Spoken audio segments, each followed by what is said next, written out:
हम बात करें अगर बिहार के बेलागंज विधानसभा क्षेत्र की, तो बेलागंज विधानसभा क्षेत्र जहां से राष्ट्रीय जनता दल और विशेष करके सुरेंद्र यादव का यहां सिक्का चलता आया है, आज से नहीं वर्ष 1990 से ही। तो इस बार बेलागंज विधानसभा क्षेत्र में कौन जीत रहा है, कौन हार रहा है, अगर उस ओर हम जाएं तो बेलागंज में जिन समीकरणों के सहारे चुनाव में शुरू से ही सुरेंद्र यादव यहां अलग अलग चुनाव में अपनी जीत हासिल करते रहे हैं, इस बार क्या उनके बेटे विश्वनाथ यादव भी वही करिश्मा दोहराएंगे? अगर उस ओर नजर डालें तो बेलागंज इस बार सुरेंद्र यादव के लिए कई प्रकार की मुश्किलों को लेकर के भी सामने दिख रहा है। और इसका कारण यह है कि जो चुनाव हुए हैं उन चुनावों में यहाँ पर जहां राजद के विश्वनाथ यादव कैंडिडेट रहे हैं, वहीं जदयू की ओर से मनोरमा देवी, तो जनसुराज की ओर से मोहम्मद अमजद को उम्मीदवार बनाया गया था। जैसा मैंने आपको शुरू में बताया कि बेलागंज में वर्ष 1990 से ही सुरेंद्र यादव की तूती बोलते रही है,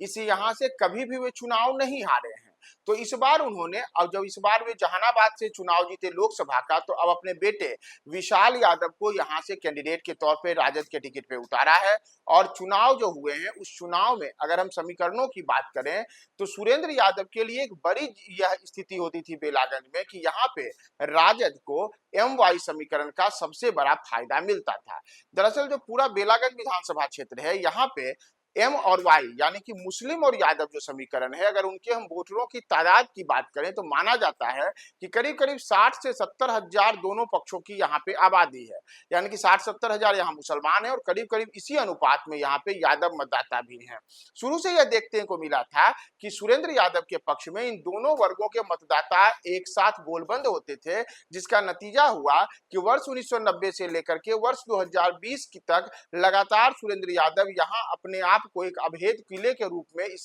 बेलागंज को सुरक्षित रखे रहे। लेकिन इस बार उनके लिए बड़ी परेशानी यह मानी जा रही है कि यहाँ पर उनके बेटे विश्वनाथ यादव को जो चुनौतियां मिल रही है उसमें एक और जदयू की मनोरमा देवी तो है ही, लेकिन मनोरमा देवी के मुकाबले यहाँ पे जनसुराज ने जिन मोहम्मद अमजद को टिकट दिया है, वो मोहम्मद अमजद भी इस इलाके में अच्छे खासे लोकप्रिय हैं और विशेष करके मुसलमानों के वोट को अपने पक्ष में गोलबंद करने में मोहम्मद अमजद अभी से दावा कर रहे थे कि वो उनके पक्ष में मुसलमानों ने जमकर वोट डाला है। हालांकि मोहम्मद अमजद ने यह भी कहा है कि उन्हें तो तमाम तबकों को वोट मिले हैं, लेकिन जो जमीनी रिपोर्ट्स की अगर हम बात करें तो जब 13 नवंबर को वोट पड़े थे तो उस वोट के बाद मोहम्मद अमजद इसलिए यहाँ उत्साहित थे क्योंकि जो वैसे इलाके जहां पर कि मुस्लिम बाहुल्य इलाका है, मुस्लिम मतदाताओं की सर्वाधिक आबादी जिन इलाकों में है, वहां उनके पक्ष में बड़े स्तर पर वोट होने की बात सामने आई।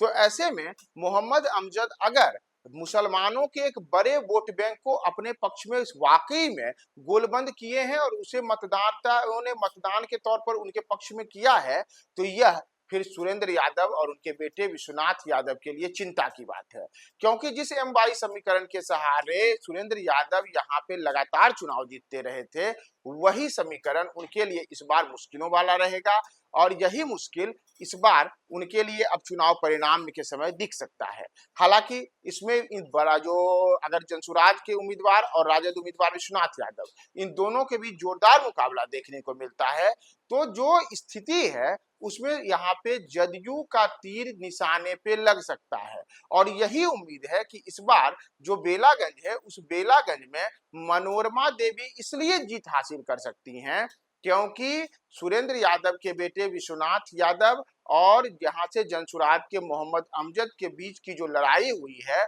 उस लड़ाई में जो मतदाता अब तक सुरेंद्र यादव के लिए गोलबंद होते थे, वो इस बार बिखरे हैं और उस बिखराव का नतीजा हुआ है कि एक और मतदाताओं का बड़ा तबका विश्वनाथ यादव की ओर गया है, तो दूसरा तबका जनसुराज के कैंडिडेट की ओर गया है। तो इसका नतीजा है कि एक तीसरा कोण यहाँ पे बना है और वही कोण यहाँ मनोरमा देवी की जीत की ओर उनके जो संभावना है उसे अग्रसित कर रहा है। और इसमें मनोरमा देवी इसीलिए अभी से उत्साहित नजर आ रही थी कि उनकी जीत यहाँ पे हो सकती है। तो ऐसे में मनोरमा देवी यहाँ पे अब क्या गुल खिला पाती हैं, यह तो अब से जो चुनाव परिणाम आएगा उसी में पता चलेगा। लेकिन उसके पहले जो जमीनी समीकरण वहां पे दिख रहे थे उसमें मनोरमा देवी यहाँ पे इन दोनों अपने जो प्रतिद्वंदी उनके प्रमुख कैंडिडेट थे उनके मुकाबले यहाँ पे उनका पलड़ा 20 नजर आ रहा है।